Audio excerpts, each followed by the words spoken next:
senhores do Brasil, and UFC fans watching around the world, live from the sold-out HSBC Arena in Rio de Janeiro, Brazil.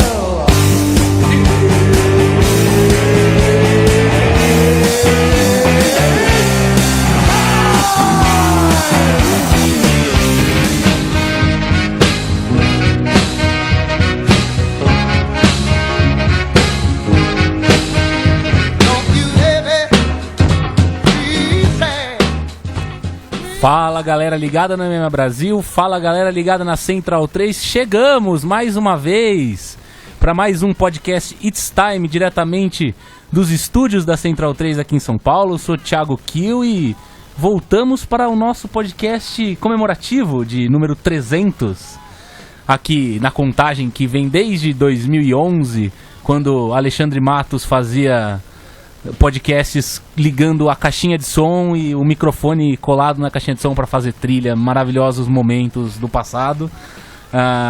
Chegamos para comentar uma noite de lutas que ocorreu no Canadá, em mais um evento do UFC passando nas plataformas da ESPN em horário maravilhoso, não só pela ESPN, mas também porque teve boxe nesse final de semana e o UFC não é nem louco de competir com o Canelo Álvares.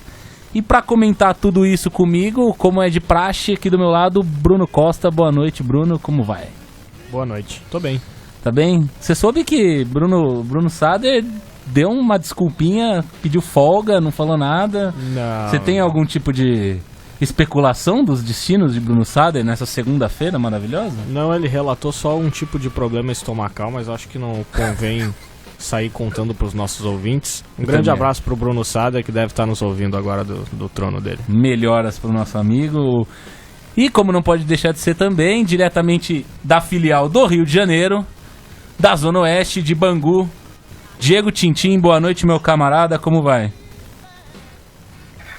Boa noite a vocês da mesa, boa noite pro nosso próximo integrante e um salve aí para todos que nos ouvem. O evento frio, né, que tivemos aí no sábado, mas eu confio na nossa sagacidade aí de pescar o que de melhor aconteceu para ter um bom programa hoje. Exatamente. E também nosso editor-chefe Alexandre Matos, diretamente da Tijuca, no Rio de Janeiro. Ale, você acha que o It's Time 300 faz jus ao tamanho de Donald Cerrone?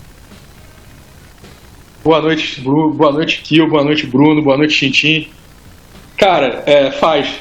É um bom momento pra gente falar de um cara gigantesco, recordista como Donald Cerrone. E só um parênteses sobre o início, a gente começou em 2010. 2010. Não. Foi 2010. Setembro de 2010. Tem tempo já. Eu fiquei na dúvida e chutei 2011. Correto. Porque foi quando eu comecei a ouvir, então eu pensei, bom, era no começo, acho que eu tô certo, mas enfim.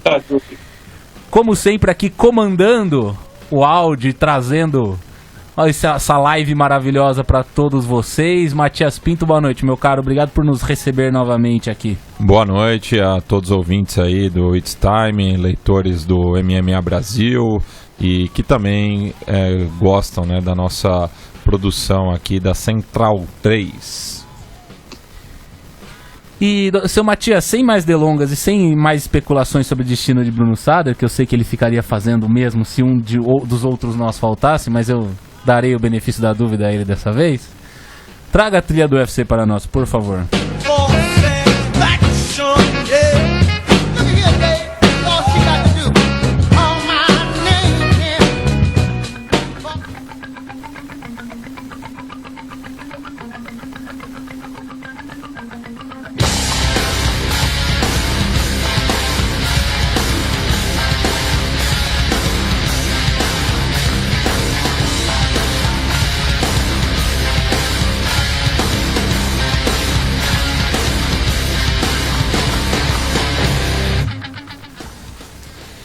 O UFC Ayacuinta versus Cowboy, ou UFC Ottawa, ou Ottawas, digam como preferir, aconteceu neste sábado em Ontário, no Canadá, no Canadian Tire Center, para quase 11 mil pessoas que presenciaram um evento bem mais ou menos, para dizer bem a verdade.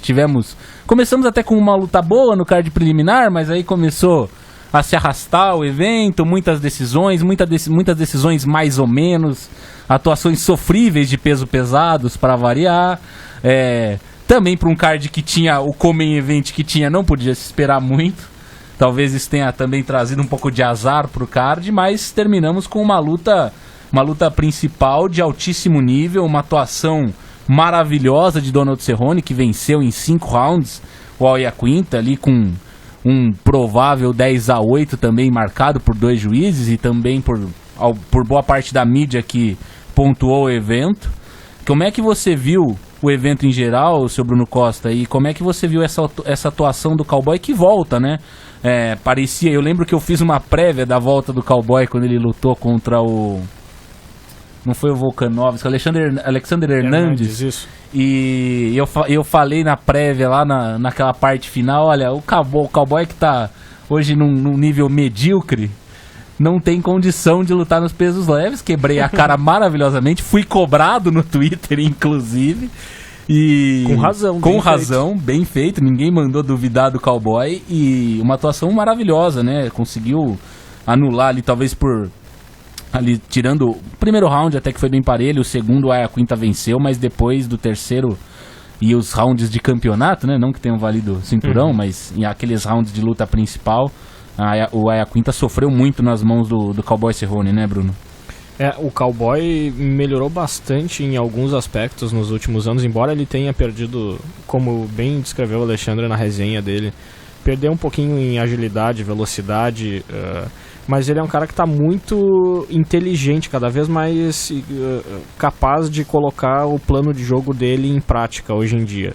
E aí, mesmo se ele começa um pouquinho mais lento, ou se parece que ele está travado, que já aconteceu várias vezes na carreira dele, em várias lutas talvez decisivas para ele, hoje em dia ele consegue ainda retornar, mesmo que ele comece num ritmo diferente e que parece que não vai engrenar.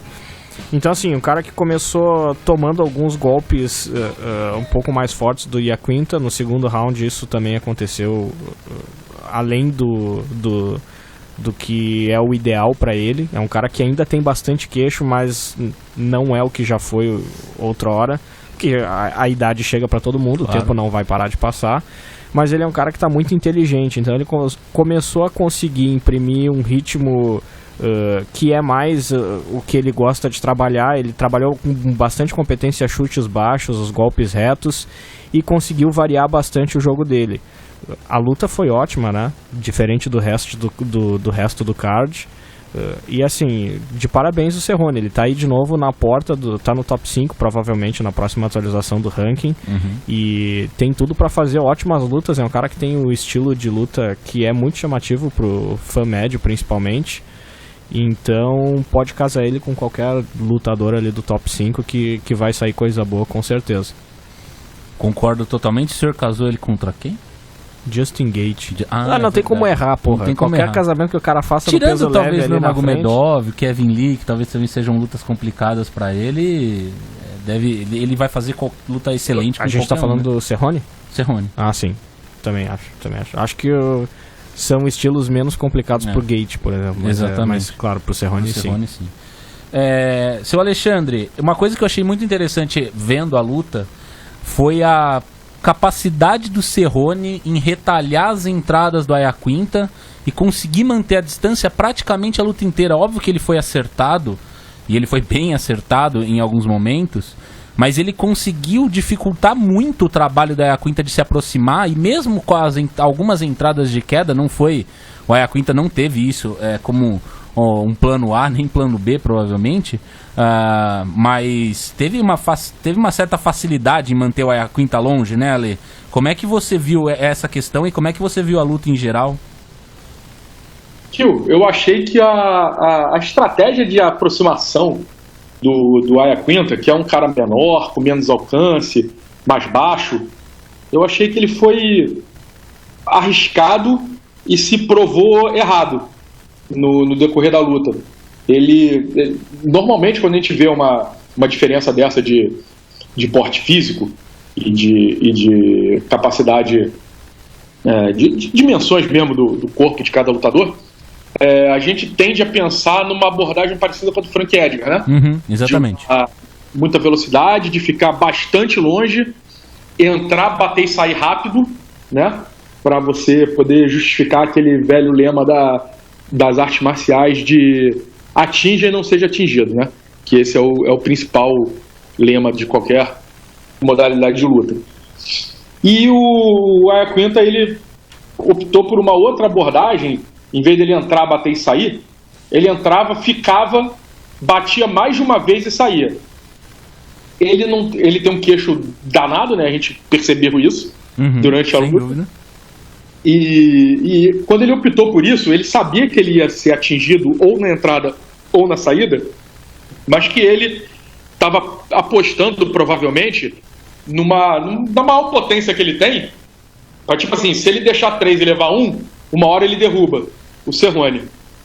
O problema, quando ele adota esse tipo de estratégia, ele começou a ser muito atingido e ele quebrou o nariz muito rápido, né? Eu não me lembro se foi no primeiro... No primeiro acho que não, mano. No segundo round. No segundo round, No segundo round o nariz dele já estava prejudicado. E eu senti que esse negócio teve um efeito nele muito parecido com o que o Rory MacDonald sofreu contra o Rob Lawler, né?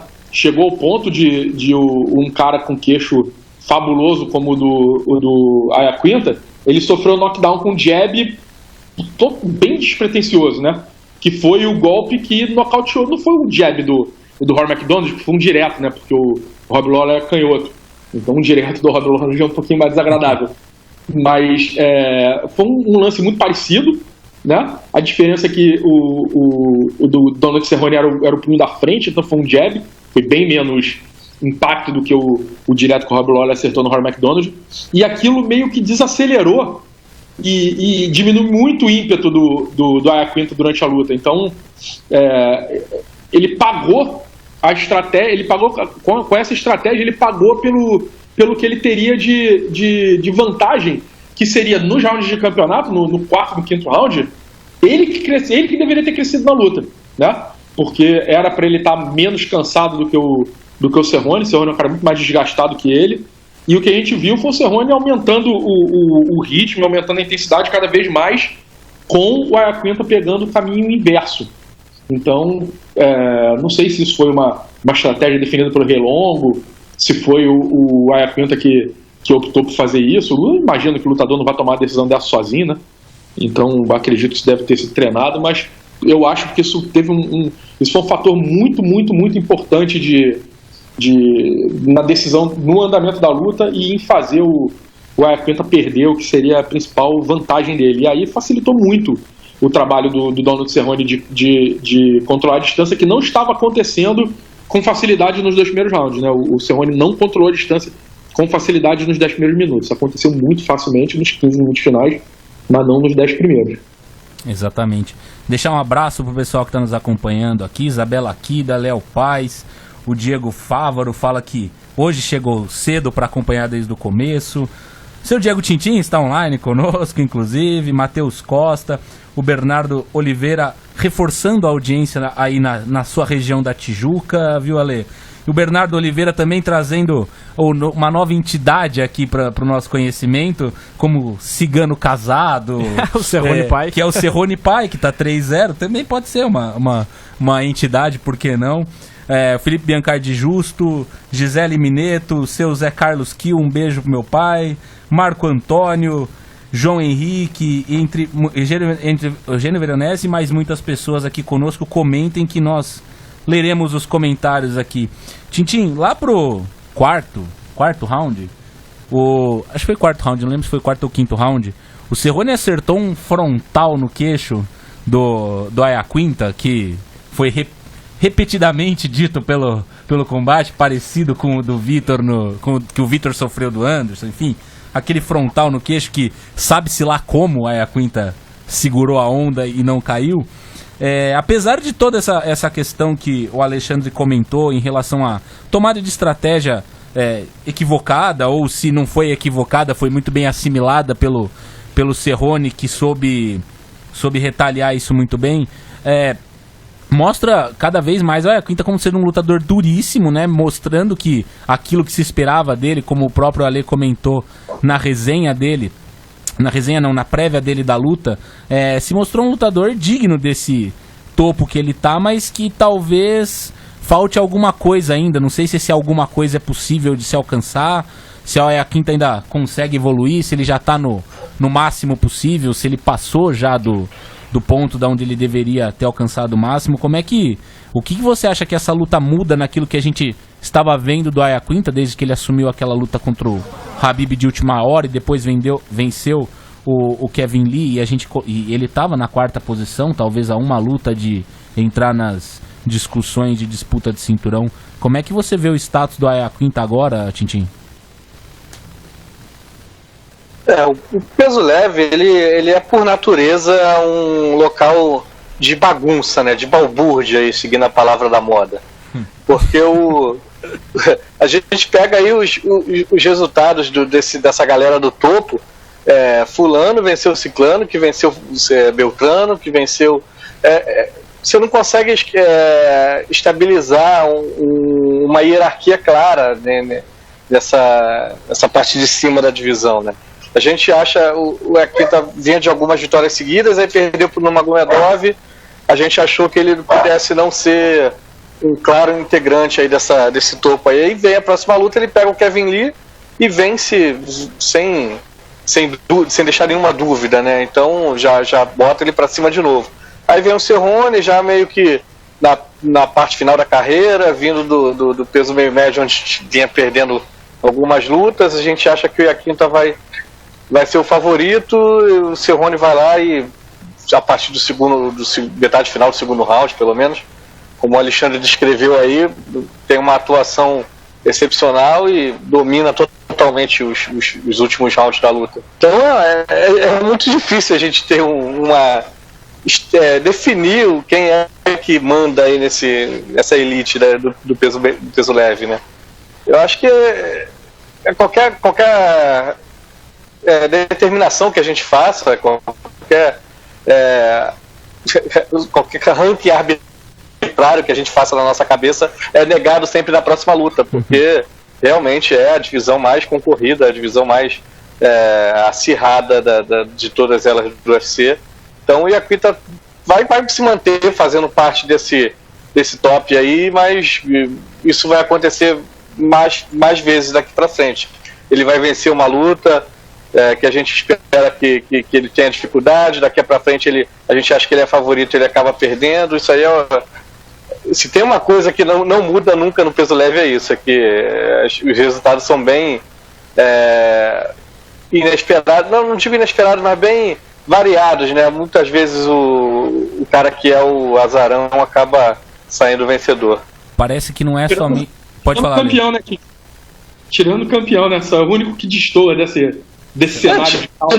Tirando o campeão, mas ele é campeão há pouco tempo, né? Vamos ver se ele vai ter também longevidade também no trono, né? Eu acho até que vai, mas muita coisa que a gente acha que ia acontecer no peso leve não aconteceu, né? Então, bom a gente esperar pra ver também. O que eu tô falando é que é campeão há pouco tempo, ele ganhando de pesos leves, ele não tá há pouco tempo. Ele tá há bastante tempo.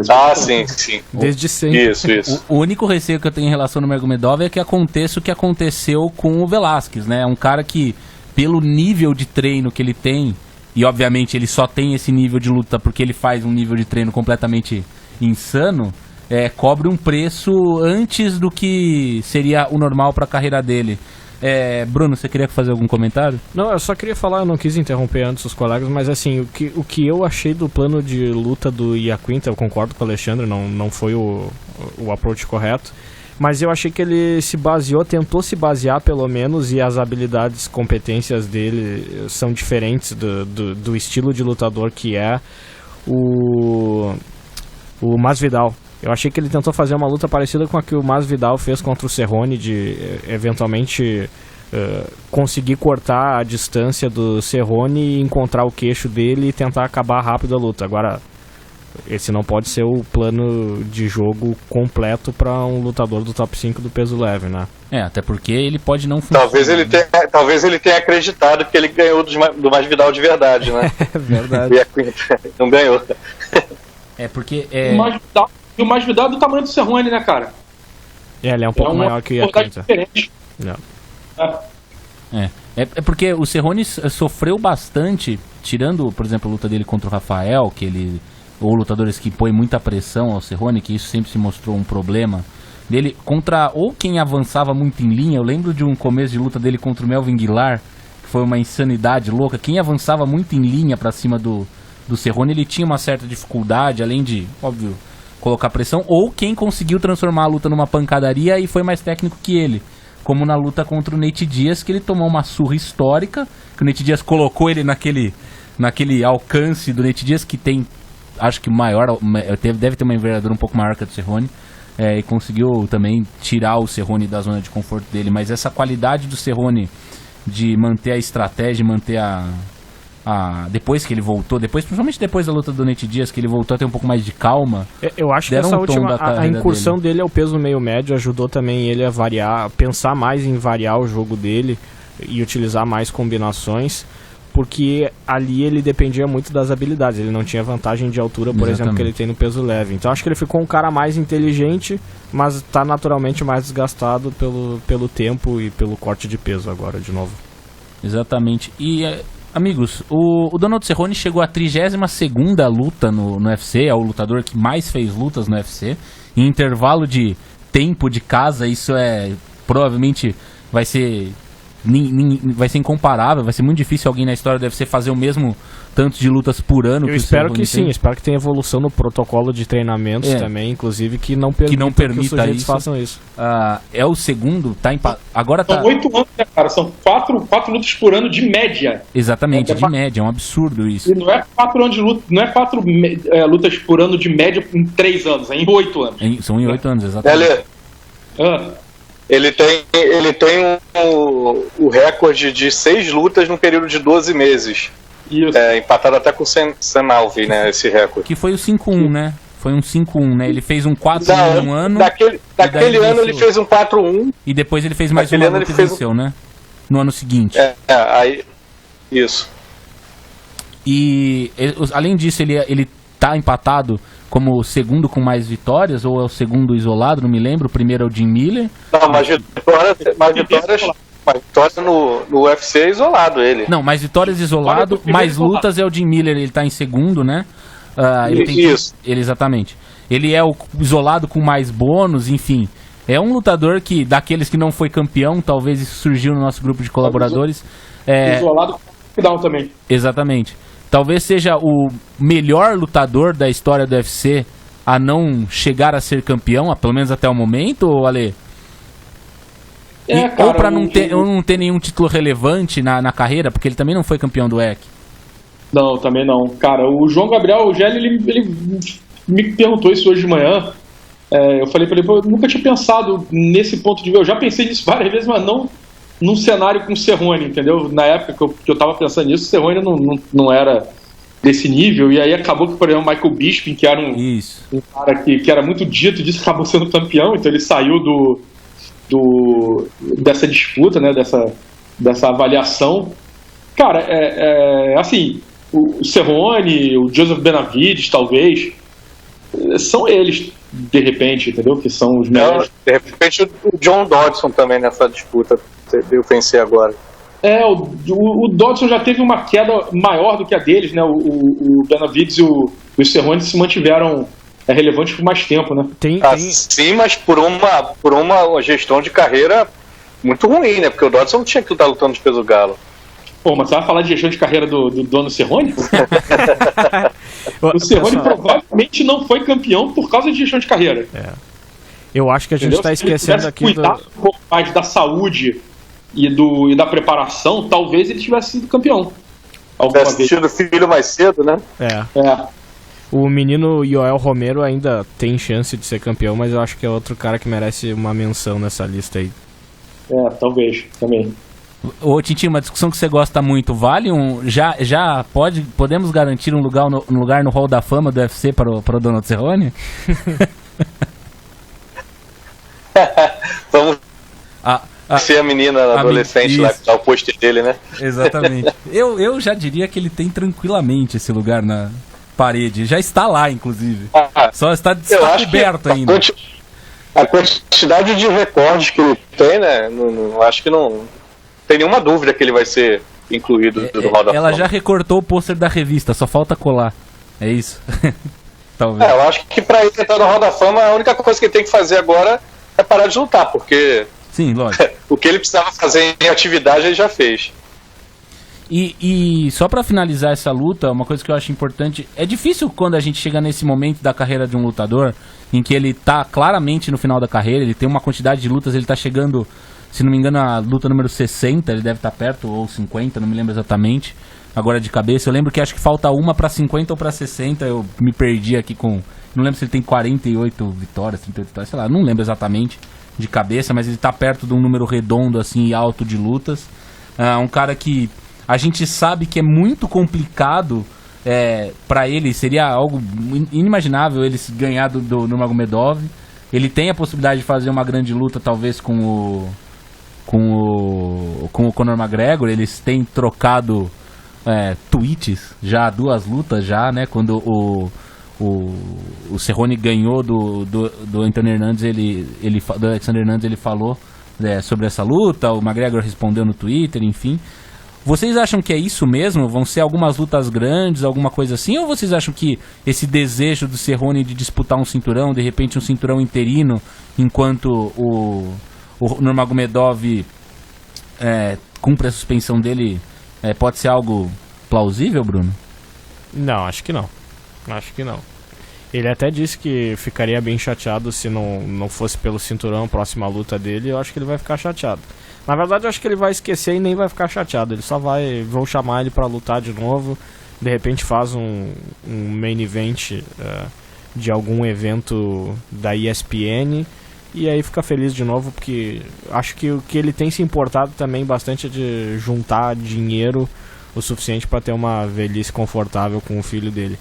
Ele é quase um pródigo, né? Pode se chamar de pródigo quase. Mas assim, acho que tem bastante luta bacana ali para pensar para ele fazer. Tem Justin Gaethje, tem, de repente, a gente não sabe ainda, porque aparentemente o cara teve problemas psiquiátricos, mas a gente não sabe quando vai voltar o Tony Ferguson ao octógono, também seria uma luta interessante. Sim.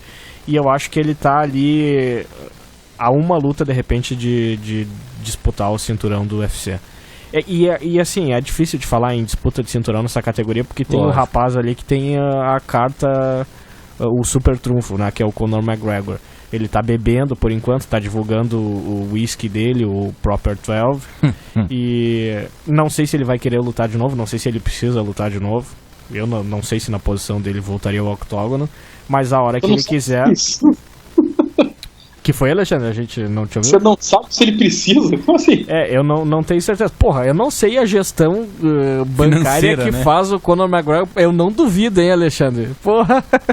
Cara, se ele conseguiu queimar só o que ele ganhou contra o Mayweather... Tá de parabéns, né? É um gênio.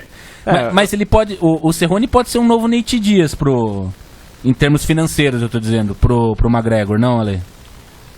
Não sei, cara, porque o Cerrone não tem a capacidade do Nate Diaz de estimular a pré-luta, sabe? O Nate Diaz tem muita.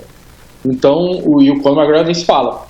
Então, não sei. Não sei se ele seria... Assim, quando você envolve o Conor McGregor, é meio que foda-se quem tá do outro lado, né? Lógico, claro. Porque no Nurmagomedov não tem nenhuma, mas aí ficou naquele papo de... Mas a luta ficou grande, né? A luta ficou grande porque entrou naquele papo de invadir questões familiares e religiosas, e teve a briga do UFC 223. Então, depende muito mais do Conor McGregor do que dos outros, entendeu? Então, uma luta contra o Donald Cerrone dentro do octógono seria sensacional.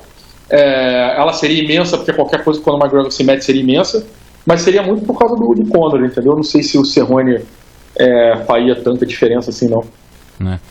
Lendo os comentários aqui, o Marco Antônio fala que o Jacaré não foi um grande que não foi campeão, mas o Jacaré foi campeão do Strike Force, logo ele não entra nessa lista. Eu falei campeão assim, lato sensu, de nenhum grande título, né? E o Jacaré foi campeão do Strike Force, querendo ou não, que era um grande título. O Marco não é um bom fã, não. Mas eu acho que é porque o Marco não é tão fã de jiu-jitsu e não tão fã do Jacaré, talvez não se lembre disso. Deixar um abraço aqui também pro Thiago Luiz Albuquerque, dizendo que já tem campeão interino nessa categoria. O Dustin Poirier. Tem razão, olha só que beleza. Poderia ser uma luta também, não? Não acho tão possível o Poirier defendendo o cinturão contra o Cerrone. Não, tem que ser unificação agora. Mas, gente, se o Poirier quiser lutar, tiver a possibilidade de lutar, ele não pode lutar contra o... Primeiro que o Ramadã começou hoje, inclusive, né? O Ramadã começou hoje. Hoje é o primeiro dia do Ramadã. Logo nós temos 30 dias aí que Khabib Nurmagomedov, suspenso ou não vai treinar. Por causa do jejum que eles fazem durante o dia, né? Durante a luz do dia. Durante a luz do dia, exatamente. Tirando isso, ele está suspenso. Então ele pode querer lutar, enfim, defender o cinturão dele. Seria bastante inteligente pro Dustin Poirier aceitar uma luta agora de defesa de cinturão interino ao invés de lutar contra o Khabib. O Cerrone, bom, enfim, não sei, o UFC pode também tirar o cinturão do Khabib e fazer uma vai luta lutar, de vai querer lutar contra o Khabib no próximo combate. Se ele não fizer isso, vamos demitir o gestor da carreira. Eu acho uma luta do Poirier contra o Donald Cerrone um problema gravíssimo do Cerrone. Acho assim, uma possibilidade. A galera tá meio emocionada aí com a atuação do Cerrone, mas a probabilidade de ser ligado do Dustin Poirier é bastante baixa, é bastante reduzida. Então, sim, seria se o Dustin Poirier quisesse se manter em atividade, esperando o Khabib Nurmagomedov, ou até numa possibilidade do Khabib dar um balão via Conor McGregor, sim. Não sei, mas isso não vai acontecer, não. O Khabib disse que quer lutar em setembro. Aí já tira a possibilidade do Poirier querer se manter ativo até lá. Não tem por que o cara fazer uma luta nesse meio tempo. Porque o negócio é se tiver o Conor McGregor com uma revanche com o Khabib. Aí sim. Aí a gente vai ter defesa dos dois cinturões? Defesa do cinturão interino e defesa do cinturão unificado. É ridículo, né? É um absurdo. Não seria inédito. Não seria inédito, de fato, não seria inédito. E, Nurmagomedov e Conor McGregor em Abu Dhabi seria bizarro, né? Vai ser na Abu Dhabi ou Dubai? Nossa senhora. Eu acho que vai ser Dubai. Não, aí eu acho que o McGregor morre, assim, tranquilaço, assim, sem muita dúvida. Dubai é mais light que Abu Dhabi. Dubai é uma cidade mais internacional, assim, vamos dizer. Agora, Abu Dhabi, eu acho que não passa dali não. Vai ter algum sheik aí envolvido com alguma máfia que vai soltar pessoal que tá ouvindo aí em Dubai... É Thiago Kiel que tá falando esse tipo de coisa de envolvimento de máfia com sheik. Alexandre Matos sabe que desse conflito eu estou do lado certo. Diferentemente dele. Eu deixo um abraço aqui também pro Fábio Araújo, pro Vitor Khaled, que manda abraços especiais para aqueles que foram lhe encontrar nesse final de semana. Hein, Ale? Encontraram o grande Khaled. Ficamos aí, Tintim, até para 2 horas da manhã, né, Tintim? Sexta-feira. Muito bom. Foi muito bom. Fechamos 2 bares, inclusive. Fechamos 2, exatamente. Fomos expulsos de 2. Já tinha até aquela negócio de cadeira em cima da mesa e nego tirando a gente do lugar. Surpreso de ouvir isso. Episódio desse tipo com envolvendo o Diego Tintim. Zero surpresa. Não, me surpreende não serem 3 bares, né? E serem só 2 da manhã ainda.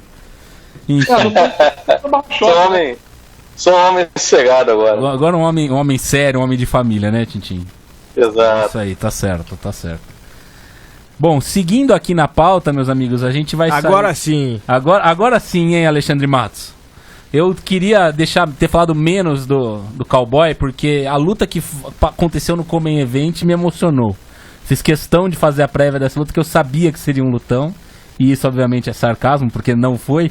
Vai que alguém não viu o evento, né? E a pessoa vai querer rever a luta. Que foi Derek Brunson contra Elias Theodorou.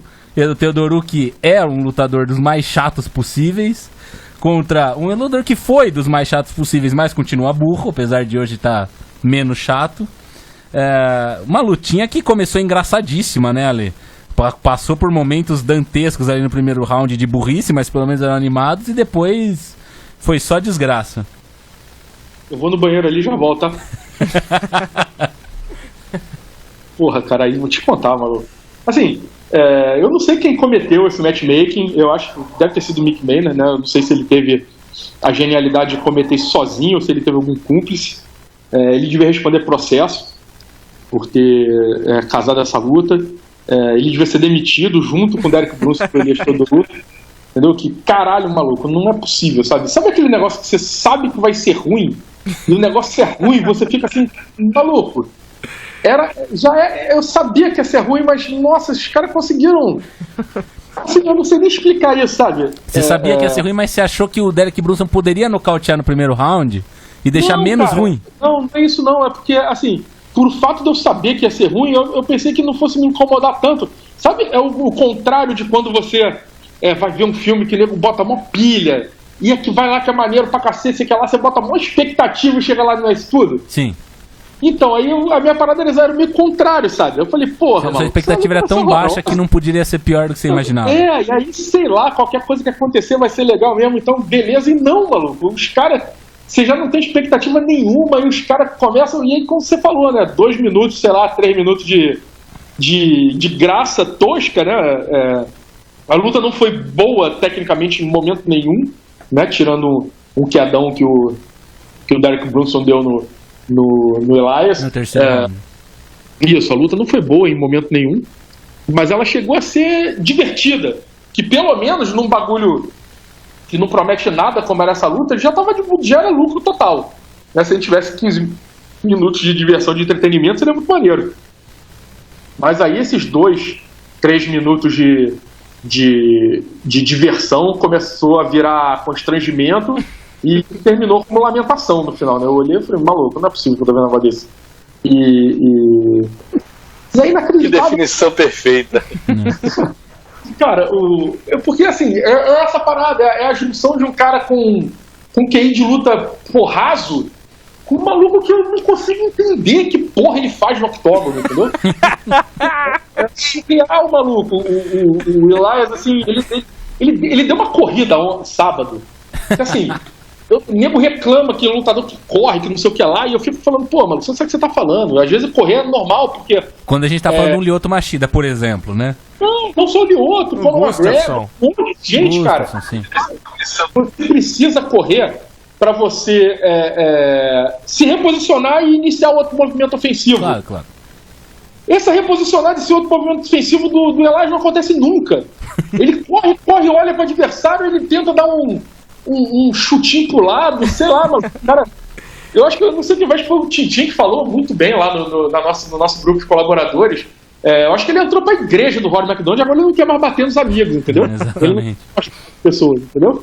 Ele entrou pra igreja, essa seita aí do Rory McDonald que sequestraram, abduziram o Rory McDonald, devolveram um impostor lá no Bellator. Sei lá que porra é essa que tá vagando lá no Bellator. Eu acho que fizeram isso com o Elias também, mano, porque ele já foi alguma coisa diferente disso, entendeu? Aí ele não machuca, ele não vai nada, ele fica naquele ramo, nossa, que bagulho bizarro. E aí é engraçado, aí ele tenta, um cara que, porra, nunca primou pelo kickboxing, pelo karatê, pelo kung fu, sei lá o que for, começar a querer desenvolver uma movimentação não ortodoxa, mais ortodoxa que eu já vi na minha vida, né? Ele é tão esquisito que ele chega a ser fácil de ser mapeado, né? A única parada que eu acho que, assim, quando ele dá aquelas corridas, principalmente contra um lutador do intelecto do Derek Brunson, o Derek Jair Brunson, ele pensa assim e fala assim, vou correr, e assim, cara, pô, vai me dar trabalho, nossa, esse cara tá correndo, que maluco chato, eu vou dar uma banda nele. Assim, e aí fica essa parada constrangedora, entendeu? O Derek Brunson, assim, dá pra você, como ele não é um cara que faz movimento, que traça direções diferentes, é fácil você pegar ele no ponto futuro, entendeu? Dá uma corrida, dá 2, na terceira tu pega ele, você sabe onde ele vai, porra. Entendeu? E aí o Derek Brunson não consegue fazer isso, porque ele é uma mula também, entendeu? Porra, que negócio desagradável, cara, que negócio desagradável. E a única coisa que o Teodoro tem de talvez de qualidade como lutador... É que ele é bonito. É que ele é bonito, mas ele costumava ter um bom condicionamento físico também. E nessa luta, ele morreu. O cara tava total em câmera lenta no terceiro round, foi bizarro. Foi ele contra o Enders, né? Ele quase morreu, tomou uns porradões lá e foi. Ele não morreu pelo condicionamento físico. Bom, falamos muito dessa luta. Eu esperava um pouco mais do Brunson, admito. Achava que, apesar da burrice, ele tinha um nível. Mas ali aí tu foi errado. Né? Não, sim. Pelo desenvolvimento da carreira dele, eu achei que ele estava um pouquinho melhor do que estava de fato, mas acredito que também já foi. Falamos demais dessa luta do que poderia. Do que aconteceu. Só um parênteses dessa luta, cara. Pode falar. O principal motivo dentro desse cenário bizonho que eu achei que essa luta não tinha como ela ser boa, porque assim, você fica pensando, o Derek Brunson vai pegar o cara, vai botar ele pra baixo e vai... Arrebentar no ground and pound. Arrebentar no ground and pound. Ou achar um porradão. Cara, aí quando eu fiz quando eu comecei, não fui eu que fiz a prévia dessa luta, né, foi você que foi o guerreiraço, mas eu comecei a pensar nela, né, como se eu estivesse fazendo a prévia, eu faço isso com várias lutas, e eu pensei assim, o Elias é um cara forte, é um cara que defende queda bem. Então o Brunson vai ter um pouco de dificuldade de botar ele para baixo. Concordo. E aí, quando ele conseguiu botar para baixo, aí você vê que além de tudo, o Brunson no chão não, ele é ruim demais, ele é péssimo, entendeu? Sim, mas ele não precisava tentar finalizar, esse é o meu problema também, entendeu? Sim, não, mas ele tem condição burrice, sabe? É bizarro. Aí eu pensei assim, falei, cara, ele não vai derrubar, ele não vai nocautear porque o vagabundo vai ficar correndo, essa luta vai ser bizarra. Aí você sabe, eu desenhei a luta na cabeça, ela aconteceu como eu desenhei, e ainda assim a gente se decepciona, a gente, tipo assim, ela consegue ser ruim mesmo, sabe? Que aí a gente pensa no cenário e pensa, não, chega lá na hora, só ranzinza. Exatamente. Só sendo ranzinza, vai chegar lá, vai ser legal. Não tem nenhuma chance. Até porque a gente sempre fala que tem muito evento que de repente não tem um casamento tão bom, não tem nomes tão grandes, mas podem ser bons mesmo assim, mas enfim, né? Esse aí é aquele caso do que você não é nada, não é porra nenhuma. Entendeu? Da onde você não espera nada que não vem nada mesmo, né? É bem por aí. Ale, o Felipe Biancardi Justo fez uma pergunta aqui, eu acho que a gente já falou demais dessa luta, então você responde pra ele no privado, tá? Tá no Facebook. Diego Tintin, eu sei que você queria muito falar mais do Teodoru e do Brunson principalmente, mas como nós já estamos adiantados no horário e temos alguma pauta ainda pra cobrir, eu gostaria de tratar de uma luta um pouco melhor. O senhor se importa? Acredito que não, né? Nossa, esse evento nem foi dos grandes eventos do ano, mas qualquer luta que você apontar aí foi melhor que essa, hein? Exatamente. Concorrente se a gente tiver ainda, ônus do ano, né? A luta sim, o evento eu não sei, porque a luta principal foi muito boa e teve umas coisinhas aí no meio do caminho, como por exemplo, Shane Burgos contra Cub Swanson. O Cub Swanson, o Shane Burgos venceu, mas o Cub Swanson entregou uma luta duríssima, uma luta bastante apertada, por mais que não tenha sido tão difícil de pontuar assim, foi uma luta apertada, teve um 30-27 até pro Cub Swanson, que talvez quando você olha a luta na totalidade, esse 30-27 fica meio absurdo, mas como o Ale comentou no grupo de colaboradores, e lá entre a gente, quando a gente discutia se isso valia um barangão, também concordo com a Ale, acho que não é tanto o caso assim. Uma atuação muito boa do Shane Burgos, mas que inclusive que se torna maior ainda pela atuação do Swanson, né, Tintin? E mais um acerto nosso do Top 10 do futuro. Provavelmente agora o Burgos deve entrar no ranking, na parte mais alta do ranking, e vai se mostrando um valor que estava meio escondido dos olhos menos atentos, né? Sim, é uma boa atuação do Burgos.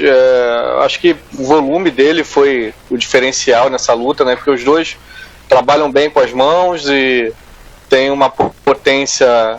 O Swanson até parece golpear com um pouco mais de potência, mas o volume do Burgos fez a diferença, né? Ele, umas combinações não muito elaboradas, né? 2, 3 golpes no máximo, mas sempre acertando tudo que jogava, e os chutes baixos também, que ajudou a manter a distância. Eu acho que foi uma atuação bem sólida do Burgos contra um cara bom, contra um cara, né, difícil de vencer, que sempre luta com muita raça e com muita com muita resistência, né? O Cub Swanson é um cara difícil de ganhar, e mesmo assim o Burgos com pouco tempo aí de octógono fez o suficiente para arrancar essa vitória, que sem dúvida aí a vitória que vai alçá-lo a uma condição boa no ranking, para daqui para frente ter uns desafios aí bem encardidos se quiser chegar na elite do peso pena, né? Eu acho que em matéria de futuro não foi aquela luta que você já crava que esse cara vai brigar na elite, mas eu acho que mais importante aí foi uma atuação bem interessante para vencer num cara muito duro, por mais que não tenha sido um show, um espetáculo, foi importante e deixou uma vitória aí mais ou menos clara, né? Como vocês falaram, teve juiz que marcou para os 3 rounds para o Swanson. Não chega a ser uma coisa pavorosa, mas para mim é um erro claro. Enfim, foi uma vitória bem marcante do Burgos até agora, mais marcante da carreira dele até agora. O cara que se aposta muito aí, que vai fazer uma carreira interessante e tá bem, deixando isso aí bem. Tá correspondendo até agora, né, as expectativas que a gente coloca na carreira dele. Exatamente. E Bruno, eu às vezes fico não vou dizer que fico com pena, com dó, porque eu acho que não tem necessidade de ter tipo de sentimento, já que é um cara sensacional do Cub Swanson, porque ele tem entregado lutas difíceis, bem complicadas, mesmo até a luta que ele foi finalizado contra o Brian Ortega, ele entregou um primeiro round sensacional e tá perdendo várias lutas no final de carreira aí que ele quase chegou próximo ali de disputar o cinturão, foi parado todas as vezes na carreira dele. É um cara que entra nesse hall de lutadores sensacionais que carregam o fã nas costas, né? Pelo menos o fã mais hardcore, e não consegue talvez quebrar aquele último nível de excelência, mas que a gente espera que ainda se mantenha por algum tempo, né? Entregando boas lutas, porque mesmo perdendo ele tem tido atuações acima da média, né? Mas assim, se ele for manter a carreira ainda por mais algum tempo, espero que seja contra um nível de oponente um pouquinho mais baixo, porque ele tem sofrido bastante dano também nas lutas dele. Ele teve aquela luta de 5 rounds contra o Frank Edgar, aí já deve fazer uns 2-3 anos disso. Mas ali ele foi surrado. Ele foi surrado impiedosamente, né? Mas ele teve uma luta também muito dura contra do Ruchoi, exatamente. Aí depois pegaram leve um pouquinho com ele, deram o Martin Lobov pra ele brincar de surrar o amiguinho, exatamente. Mas ele voltou a ter compromisso, teve a revanche com o Frank Edgar. E assim, ele tem sido utilizado agora como um porteiro, exatamente, para testar os jovens talentos da divisão que tem chegado ali por volta do top 10, top 5 da categoria. Então ele está sofrendo bastante com a diferença de velocidade, por exemplo, que é um trunfo que ele tinha antes e não tem mais. É um cara que é porradeiro. Espero que, se for para manter ele, comecem a colocar ele de repente um estilo mais favorável a alguém de repente da mesma faixa etária dele, que esteja na mesma fase da carreira, para deixar os meninos brincar no final da carreira também e não só apanhar bastante, né? Eu acho que essa questão da velocidade ele já se reinventou um pouco nessa nessa parte final, de que ele teve uma série acho que de 6 vitórias. Ele já não tinha mais o mesmo estilo tão rápido do passado, mas eu entendo que isso necessariamente vai diminuindo cada vez mais e vai dificultando a capacidade do ele é um cara que vencer. E ele varia menos o jogo dele, né? A gente deu o exemplo do Donald Cerrone, que é um cara que envelheceu bem, adaptou algumas coisas ao jogo. Por exemplo, incorporou o wrestling ofensivo bastante eficiente, boas finalizações. O Cub Swanson continua sendo essencialmente um porradeiro, bastante técnico, obviamente, tem bastante ferramenta ofensiva, mas falta para ele de repente a capacidade de conseguir variar o jogo, se assim for necessário, contra um adversário de difícil duelo de estilo para ele. Mais do que mudar o estilo de luta é poder mudar os caminhos de um combate, né, de uma certa medida. Senhores, estamos passando aqui pelo evento. Gostaria de trazer mais uma luta que teve mais uma atuação digna de ser comentada aqui, principalmente pelo personagem que fez essa atuação, o Merab Dvalishvili, como ninguém falou nesse final de semana, já que ninguém sabe como é que fala o nome desse ser humano. Venceu o Brad Katona dessa vez sem dar muita brecha, né, Alexandre? O do Alishwili teve momentos aí na carreira que ele entregou algumas lutas que estavam bem ganhas. A gente sabia que ele era de alto nível. Ele fez um trabalho muito bom lá com o Matt Serra, com o Ray Longo, e conseguiu finalmente uma vitória claríssima, né? Numa atuação contra o Brad Katona, que também é um lutador de alto nível. Como é que você viu essa luta? Como é que você tá enxergando a evolução do georgiano, Ale? Cara, eu só discordo do que ele entregou duas Entregou lutas. no modo de dizer, né? Ele foi roubado. Ele foi roubado nas duas. É que ele deu... Eu acho que nas duas ele deu uma certa margem ali que ele não deu nessa. Cara, na luta que ele foi finalizado, entre aspas, talvez. Sim. Na outra, ele foi roubado. Na outra ele perdeu pro Split Decision, ele foi roubado. Mas enfim, que bom que ele agora conseguiu impor o jogo dele, né? Não deu brecha. Ele foi ele teve a tarefa dele muito facilitada por uma estratégia absolutamente inócua, inoperante e inoportuna do Brad Katona, né? Não foi nada inteligente a ideia de bater de frente com o do Alishwili e pedir para ser derrubado, né? Ele facilitou muito a tarefa do georgiano. Que não é como se já não estivesse ganhando de pé, né? Exatamente, exatamente, ainda tem isso. Não é como se ele tivesse, cara, a luta estivesse fácil em pé e ele tivesse que fazer aquilo ali. Então, ele estava no mato sem cachorro, né? Ele não ia ganhar de qualquer jeito, ele só podia não ter facilitado tanto. Exatamente. Né? De qualquer forma, foi bom pro Merab, foi bom até para a confiança dele. E aí agora com 2 vitórias seguidas, podia ser 4. O cara não tá com 4 vitórias no UFC, mas tá 2-0, tá 2-2. Vai dar uma atrasada na vida dele, mas tem tempo aí para se recuperar. E não sei se vai chegar muito longe, mas eu acho que ele vai ser mais um cara a embolar essa categoria cada vez mais embolada, né? E aí a gente tem um topo da divisão do Pena muito forte, mas eu acho que de modo geral o peso galo é melhor do que o peso Pena hoje. Sim. Principalmente quando você sai do ranking. Exatamente. Gente com mais potencial de entrar no ranking com propriedade no peso galo que no peso Pena. E o encerramento do peso mosca também possível, né? Também dá uma acelerada nesse processo, né? E vai subir uma galera boa, né? Então vai dar uma fortalecida na categoria. Então acho que o Merab é esse aí, é mais um player aí nessa divisão. Tem tudo aí para fazer um papel bastante digno no peso galo. E o Katona, não sei se vai passar muito disso aí não. Talvez ele seja um tipo de lutador, né, Bruno, que precise de um casamento de estilos mais favorável para conseguir colocar o jogo dele.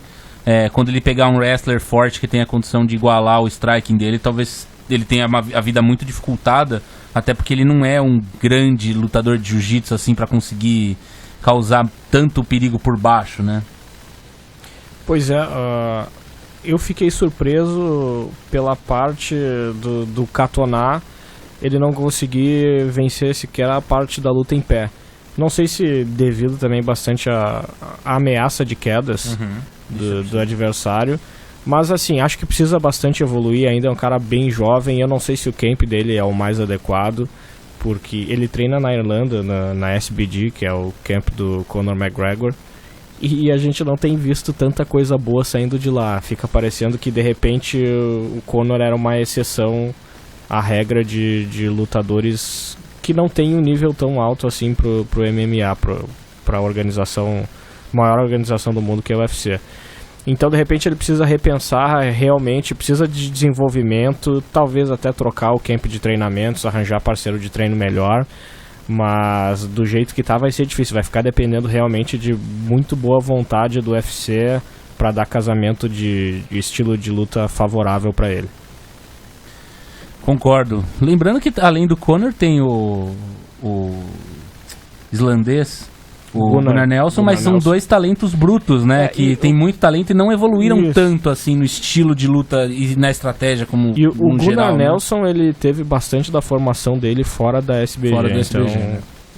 Então, não sei se dá pra gente acreditar o mérito da ascensão dele ao pessoal do Cape lá da Irlanda. Você deve estar correto. Tintin, nós tivemos na entrega dos bônus da noite, um dos premiados foi o Walt Harris, que nocauteou, mas foi isso que aconteceu, então já comentamos essa luta, fiz aqui a minha parte de comentarista do podcast. Também tivemos a luta da noite, foi Cerrone Iaquinta e a Macy Chiasson, que venceu o TUF de peso pena, do peso pena feminino, pra surpresa de ninguém, desceu pro peso galo e apesar do susto no primeiro round contra a Sarah Moras, teve uma atuação muito boa, né, Tintin? Uma lutadora jovem, com poucas lutas e que mostra ser talvez um suspiro nessa categoria que não é a pior das categorias femininas, porque o peso pena ainda existe, mas a categoria das pesos galo sofre um pouco de renovação, né? Sofre, principalmente depois que foi aberta o peso mosca, né? Tá perdendo muitas lutadoras do peso de baixo. A Chiasson é uma lutadora que eu gostei bastante de ver no Ultimate Fighter, né? Que ela venceu. Tinha uma veterana pela frente aí na Sarah Moras, né? Uma lutadora já experiente. Ela era bem favorita. Teve esse susto, você falou que ela foi derrubada, quase foi pega ali numa chave de braço, né, no primeiro round, mas depois ela já vinha, né, tendo alguns bons momentos, mas no segundo round, depois que começou o segundo round, ela passeou, né, passou o carro. A Mora já estava um pouco abalada do primeiro round, tinha apanhado um bocado já, e no segundo round achei até que o juiz deu uma demoradazinha ali, porque Sim. O que a Sarah Moras apanhou ali no ground and pound da Chiasson foi uma grandeza. Eu tô bem assim, animado com essa lutadora, porque ela tem um bom tamanho, ela sabe derrubar, sabe trabalhar do solo, não é boba de tudo na trocação. Acho que com um pouco de evolução aí, com um pouco de um treinamento aí num lugar legal, ela pode vir a ser uma lutadora de destaque no futuro. De fato, e no primeiro round, apesar dela ter sido derrubada, eu acho que ela até ganhou esse round, porque ela bateu tanto por baixo ali, apesar de ela ter quase sofrido uma finalização, ela se defendeu bem. Talvez o tanto que até o momento que ela foi derrubada, ela estava batendo bem mais, né? Tava bem melhor. Não, o susto foi mais por ela não ter conseguido ganhar no primeiro round, como era esperado. Ela era a maior favorita do evento. Acho que estava 6-1, se eu não estiver enganado, as odds a favor da Chiasson. Então, talvez tenha sido mais nesse sentido o susto que ela tomou. Tem mais dois últimos assuntos aqui, um lembrete, algumas menções que nós temos apenas 3 minutos de podcast, são algumas menções rápidas que eu queria dos senhores. Tivemos marcada a próxima disputa de cinturão do peso pesado, não teremos Brock Lesnar, para surpresa de ninguém, e teremos uma luta que de fato faz jus ao tamanho da categoria, em todos os sentidos possíveis, que é Donald, tô com Donald na cabeça. Donald Cerrone no peso pesado seria bom. O Cormier vai defender o cinturão contra o ex-campeão Stipe Miocic, que foi de quem ele inclusive tirou o cinturão. Farão a segunda luta agora em junho, se eu não estiver enganado. Junho ou julho? Não, acho que é no... Não lembro. Acho que é no UFC 241, mas eu não lembro a data agora. Isso. Enfim, veremos aí. Acho que é em julho, se eu não estiver enganado. Ou final de junho, enfim. Marcada a luta, Ale, tá bom, né? Não teremos mais um episódio dantesco de pesos pesados nada a ver disputando o cinturão, né? Pelo menos. 17 de agosto, tá? 17 de agosto? Ótimo. Em Anaheim. No Honda Center. Cara, maneiro demais o Cormier com 40 anos de idade, doido pra se aposentar e não sei o que lá, e querendo fazer o money fight pra poder se aposentar. O cara pega a luta mais difícil que ele podia pegar na categoria, né? Sim. Então, mostra que campeão enorme é esse cidadão, né? Pior que não dá nem pra falar que a mais difícil agora seria o Velasquez, porque não é mais, né, Tintin? A luta mais difícil é contra o Miocic mesmo. A gente vai ter bastante tempo pra falar disso, mas acho que agora a gente tem talvez uma última grande luta nessa categoria por alguns bons anos, né? Até porque o fato do Velasquez ser companheiro, além do fato do Velasquez ser companheiro de treino dele, né, não seja algo possível, não é mais o maior peso pesado ali dentre os que não estão com cinturão, né? Até que ele prove o contrário, até que ele se prove saudável e faça uma luta que lembre o grande lutador que ele já foi, a gente tem essa definição por enquanto de que ele não está na conversa, né? Porque a última apresentação dele se mostrou totalmente inapto fisicamente a lutar profissionalmente. E essa luta vai ser terrível. É um duelo bem difícil para o Cormier, apesar dele agora vai ser o favorito, né? Depois que ele já venceu o Miocic. Mas é uma luta realmente a mais difícil que ele pode fazer em qualquer outro lutador do mundo, seria realmente o Miocic. Que homem, Cormier, fantástico de si. Temos semana que vem, Bruno Costa, estaremos lá, o UFC 237, cobertura especial. Está animado para esse evento? Muito, eu quero muito ver o BJ Penn e acho que ele com o Clay Guida podem fazer a luta da noite. Talvez competindo com o Minotauro? Talvez, o Minotauro também é Ryan Spann, eu acho, o adversário. Exatamente.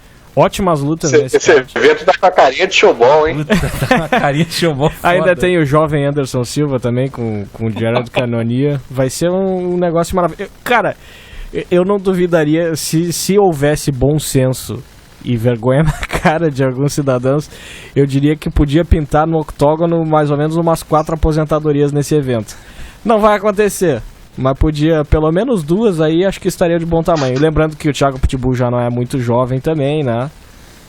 Thiago, o próprio Massaranduba também. Massaranduba. Tem gente pra se aposentar pra acabar com o MMA brasileiro, né? Do jeito que as coisas podem acontecer. Mas tem luta boa também, né? Vamos falar a real. Talvez não estejamos no país de 4 aposentadorias numa mesma noite, mas tem esse problema, né, cara? E só uma parada, até em relação, principalmente à última luta do Anderson, colocar o Anderson e o BJ na mesma frase é sacanagem, Bruno, porra. Não, é verdade, é verdade. Mas fazendo justiça, coloquei também o maravilhoso Minotauro no mesmo balaio, então... BJ tá dando uma nova definição da decrépito, entendeu? Cara, o Tintin falou antes sobre o Donald Cerrone, o que precisa pra ele entrar no Hall da Fama. O BJ Penn já tinha alcançado isso. Ele tava aposentado, entrou no Hall da Fama e voltou a lutar. Maravilhoso. Ele tá fazendo campanha contra agora, né? Fazendo campanha contra, tá se esforçando bastante. Pedindo pra sair, né?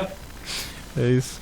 Ainda sobre o UFC 237, só trazer uma coisa que hoje comentaram comigo e eu acabei ficando meio impressionado porque foi a visão do tal do público médio. É impressionante como ninguém sabe que a luta principal é uma disputa de cinturão entre a Rosina Mayunas Tio, rapidinho, desculpa. Falar, só o BJ já é Hall da Fama, né? O BJ já é Hall da Fama. Já é Hall da Fama. Já é. É, porque ele tava aposentado na época que ele entrou. É, verdade. Em uma das muitas aposentadorias do BJ. O BJ talvez deveria subir de peso pra lutar contra uns velhos, sabe? Sei lá, fazer Caralho, vai fazer o quê? Não, mas showball mesmo. É tipo assim, eu tô achando esse evento vai parecer um birubiru no octógono. Ele devia lutar contra a estátua, porra. Devia calçar pantufa e ficar em casa, pô. Não, ele não pode ficar em casa também porque ele tem agora uma ordem legal. Ele tá proibido de chegar perto da família dele. Então, quem sabe, na casa de um amigo ele pode ficar. Tem isso. Que maravilhoso, hein? É fofo. Além de tudo, ele é fofo. Além de tudo, ele é fofo. Podia lutar grappling, né, bicho? Lutar submisso. Mas... tal. Poderia. O Ryan Hall também não tá muito apto pra isso, não, né? O Ryan Hall mostrou. Mas talvez de pano, treinando pano, talvez seja mais contra a faixa branca, alguma coisa assim. Contra o Raul Gazola, de repente. O Rhodes, tem o Rhodes também, pô. Rhodes, Eu tô tipo aquela luta que o Roberto Cyborg lutou contra o Brandon Sharp. O Matias não tá acreditando que o Raul Gazola foi citado no podcast. Não, o Raul Gazola é lutador, Matias. Aconteceu isso, viu? Ô, louco, é tipo, é o Nuno Leal Maia do MMA. O narrador do... Respeite Gazola, mano. O narrador do UFC, do Canal Combate, no caso, né? Dos canais Globo, lutou contra Raul Gazola. Não é só faixa preta, é só faixa marrom, sei lá. É, marrom. E o Rhodes ganhou, né? Diz a lenda. Ganhou e falou disso sobre umas 8 vezes, mais ou menos, na transmissão. O Raul Gazola foi fazer a transmissão de um ainda chegou ao ponto de convidar o cara e falou na frente dele. Bom, pelo menos... Nunca critiquei Rhodes Lima. Pelo menos de falar pelas costas não dá pra acusar o Rhodes, né? Pô, exatamente, maluco muito ídolo, mano. O Sábado vou até dar um abraço nele lá. Muito ídolo. Mas o que eu ia comentar só nessa questão é que o combate não tá fazendo questão nenhuma de divulgar a luta das meninas, exceto em, se não me engano, um dos vídeos promocionais, elas aparecem, são só com imagens, mas o vídeo promocional que tá rodando na TV aberta e tudo mais é do Anderson e do Cannonier. Antes do Cannonier e do Aldo, né? No caso do Anderson e do Aldo. Eu não duvidaria das pessoas, depois que acaba a luta do Aldo, começarem a se levantar e sair não, porque arena. Depois tem o Anderson. O Anderson é o co-main event. Não, é o Aldo. Não, é o Anderson. É o Aldo. Ah? É Anderson, Cannonier, Aldo e Volkanovski. Eu achei que era do Anderson. Então, bom, se fosse o contrário também poderia ser o caso, sim, entendeu? Enfim, independentemente. E esse evento tem um risco, e eu queria... o Coben é Anderson. O Anderson mesmo. O Coben é Anderson. É o Anderson. Sabe nada, viu, Alexandre? Eu e você estamos errando demais esse final de semana, viu? Meteu o Bruno Costa, hein? Já segunda-feira vai passar no RH para assumir a função. Exatamente. Obrigado. Onde eu queria chegar é o seguinte: esse evento a gente pode. As lutas de Anderson e especificamente do Anderson e do Aldo não são lutas fáceis, são lutas muito difíceis, a gente vai destrinchar isso nas prévias. Uma derrota dos dois, sem um devido. Pode colocar numa situação MMA nacional especificamente, quando a gente fala de fama, não falando do MMA nacional, dos lutadores e tudo mais, bem complicada, né? Porque pode pôr um fim a quase que uma era, porque se você coloca os dois perdendo numa situação dessas, você pode criar um clima bem devastador, né, no cenário do fã de MMA brasileiro. Você não acha, Bruno, que você tá me olhando com essa cara de que você não acredita nisso que tá falando? Não, eu acredito que os dois podem sair derrotados. Não, eu tô falando possível, é possível. Não acho que vai acontecer. Principalmente o Anderson, eu acho que ganha do Cannonier, porque eu acho bem ruim, mas tudo bem. Eu não sei disso. Mas assim, eu acho que pode ser que aconteça, pode ser que não. Eu sou um poeta, pode perceber por essa frase. Claro, filósofo. Mas eu não sei se isso afetaria tanto assim o fã de MMA não, cara. Porque hoje em dia tem uma galera que vai ao evento do UFC só pra dizer que teve na marca UFC. E o cara tá se fudendo se é o Vitor, se é o Lioto, se é o Anderson, se é o Aldo, quem tá ali em cima do octógono. Fora a chance, o Canal Combate tem me prometido isso, inclusive, que pode ter 9 brasileiros com cinturão no final do ano. Não pode mais. Não pode mais, já o cara perdeu. Ah, é verdade. São só 8 então agora. Pode ser 8. Pode ser 8. Mas como eles têm me prometido isso, pode ser que pelo menos metade deles saia vitorioso nas lutas pelo cinturão. E aí a gente tem mais um fôlego ainda pra próxima geração do MMA brasileiro. Ô, Tintin, agora falando sério, o que você mais espera, além do encontro maravilhoso que ocorrerá entre membros do grupo de colaboradores e outras pessoas, mas falando especificamente do evento que começa às 7h15, o segundo evento mais importante do dia, o que mais você espera desse 237 aí no Rio de Janeiro? Vão ter boas lutas. A segunda luta do Varley com o Serginho deve ser uma luta legal de ver. Como assim, mano? Serginho com a luta legal. Quando, cara? Perdi essa parte da história. Quando que o Serginho fez luta legal? É essa a pergunta? Não, vai ser legal sim. Eu acho que vai. Tomara. Pô, A Massaranduba... Pô, não lembra da luta do Serginho com o Mutante? Pô, luta da noite? Nossa senhora. Baita evento também, baita pouquinho tempo, pô. Berimbolo. Pouquinho tempo, atrás. Ai, viu? Nem pedindo pra falar sério, essa equipe fala sério, viu, Alexandre Marques? Mas por exemplo, a Saranduba e Carlos Diego, deve ser uma luta legal também. O Thiago, que a gente estava falando aqui, que né, já tem uma certa idade e tal, mas ele continua fazendo lutas interessantes quando os adversários deles, quando casam ele com adversários, né, mais condicentes com o nível que ele está hoje. E esse menino argentino aí fez um lutaço na estreia dele em Buenos Aires. Eu acho que vai ser um quebra-pau danado essa luta. E as três... Fala. E ainda é Brasil e Argentina, né? Ainda é Brasil e Argentina, né? A plateia vai estar meio agitada nessa luta aí. Valeu. E as três lutas principais eu tenho esperança aí que vão ser três boas lutas também. Eu acho que a principal, então, nem se fala. Eu acho que é uma das melhores lutas femininas que a gente pode ter hoje. Espero um bom evento sim, pra mim vai valer a pena quem for lá na arena. Eu aguardarei mais ansiosamente Aldo e Volkanovski, que pra mim essa é uma das grandes lutas que eu tô esperando no ano. Por mais que talvez o Aldo não seja o mesmo Aldo de outros tempos, esse é um combate que me deixa muito curioso pelo desenrolar dele, viu, seu Alexandre Matos? Sim, pra mim também. Acho muito legal essa luta. Eu acho esse card principal todo legal, cara. Esse card principal vai ser todo maneiro. Eu acho, a luta do Thiago Moisés vai ser maneira também, a da Beth Correia vai ser maneira também. Assim, eu tenho até um desejo meio mórbido pela luta do BJP contra o Clay Guida. Assim, eu vou ver o BJP Caralho, Alexandre, agora exagerou. Eu também tenho isso, viu, de ver o BJP lutando é algo que... É uma curiosidade mórbida, talvez. Não, eu só queria que o BJP entrasse, desse uma volta no octógono e saísse fora, sabe? Eu queria só estar lá, ver o BJP entrar. Isso é uma coisa muito legal pra quem é fã de MMA há mais tempo. Tem o BJP como ídolo, com certeza, viu? Sim, é isso.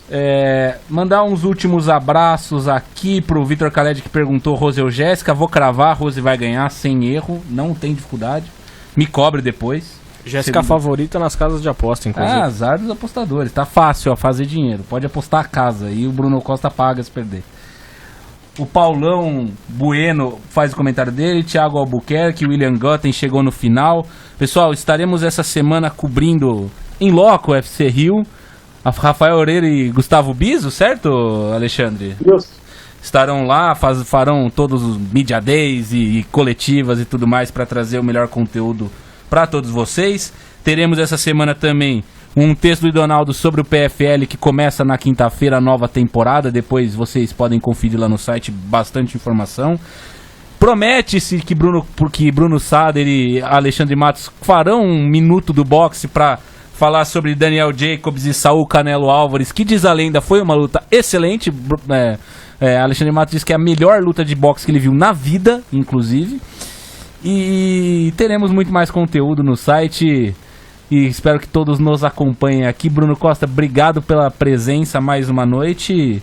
E vamos nos ver no Rio de Janeiro. Um beijo e um abraço pra todo mundo. Tintim, me espera aí, hein? Gela essa cerveja aí que vai ter 340 pessoas em Bangu pro nosso churrasquinho de... Já até Pode falar. Já reforcei o alicerce aqui. Isso, boa. Você, Bruno Costa e Biancardi vai ser complicado. Ale, grande abraço, nos vemos sábado. Nos vemos sábado, não sei desde quando você virou mentiroso, mas sim, nos vemos sábado. Só pra avisar pra galera que acabou de acabar agora lá em Nova York o Beat the Streets, que é um evento maneiríssimo de wrestling, e o Jordan Burroughs passou a carreta, como era de se imaginar, né, no Ben Askren. Eles têm carreiras universitárias iguais, né? Os dois foram bicampeões da Divisão 1, só que aí um seguiu carreira e virou um dos maiores de todos os tempos, e o outro resolveu ir para MMA. O Burroughs deu, 11, 12 a 0 e ainda terminou com um postamento com o double leg clássico dele. Sensacional a luta. Um tal de Alexandre Matos comentou que exatamente isso ia acontecer quando a luta foi anunciada, viu? Então eu não me surpreende que o Ben Askren tenha virado pano de chão. Exatamente. Nem um pouco. Bom, galera, acompanhem o site, estaremos ao vivo lá do Rio de Janeiro, da Geonesse Arena, como gosta de falar Alexandre Matos. Segunda-feira estamos de volta com o Bruno Sader, trazendo todos os melhores momentos aqui no Podcast Time. Boa noite a todos e falou!